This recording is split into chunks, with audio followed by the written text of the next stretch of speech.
Brought to you by NBC bearing, भारताची पहिली bearing उत्पादक। आज मी सकाळपासून मराठवाड्यातल्या 8ही जिल्ह्याच्या जिल्हाधिकाऱ्यांची संपर्क करून चर्चा केली आहे।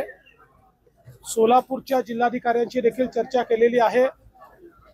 रिलीफ आणि रिहॅबिलिटेशनच्या संदर्भात ज्या काही उपाययोजना आपण केलेल्या आहेत त्या संदर्भातल्या सूचना दिलेल्या आहेत। विशेषतः आता ज्या लोकांना आपण रिलीफ कॅम्पमध्ये हलवलेलं आहे त्यांच्या जेवणाची उत्तम सोय झाली पाहिजे, पिण्याचं पाणी असलं पाहिजे। यासोबत काही ठिकाणी जनावरांच्या चाऱ्याच्या संदर्भात प्रश्न निर्माण झालेला आहे।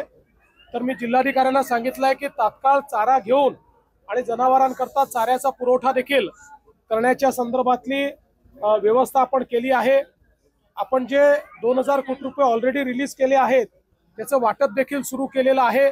यासोबत ज्या ठिकाणी घरांच्या मध्ये पाणी घुसलेलं आहे त्यांना तातडीचे 10,000 रुपये देणं याची देखील सुरुवात आपण केलेली आहे। ठिकठिकाणी लोकांना किट्स राशनच्या द्यायच्या याची सुरुवात झाली आहे। अन्नधान्य याची देखील सुरुवात आपण केलेली आहे। जिल्हाधिकाऱ्यांना मी स्पष्टपणे सांगितलेलं आहे की खालची यंत्रणा योग्य प्रकारे काम करते की नाही बघा, तुम्ही पण फील्डवर राहा। आता काही ठिकाणी मोठ्या प्रमाणात विसर्ग सुरू झालेला आहे, त्यामुळे त्या विसर्गाचा अंदाज घेऊन कुठे पाणी शिरू शकतं याचा अंदाज घेऊन त्या लोकांना पहिले बाहेर काढणं अशा प्रकारचा देखील प्रयत्न आहे।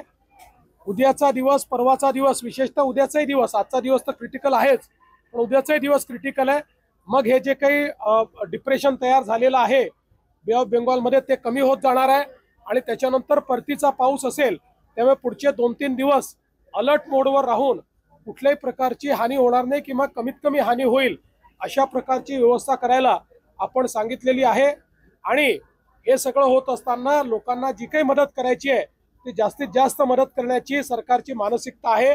म्हणून आपण हे देखील सांगितलं आहे की सरसकटच पंचनामे त्या ठिकाणी करा, लिनियंट राहा, कुठेही फार कायद्यावर बोट ठेवून, फार नियमांवर बोट ठेवून लोकांना त्रास होईल असं कोणी वागू नका।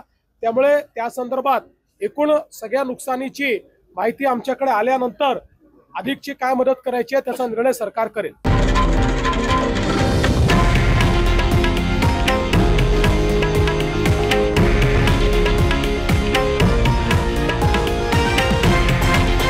हे आहे देशातील नंबर 1 न्यूज नेटवर्क आणि आपण पाहत आहात TV9 मराठी, एकमेव।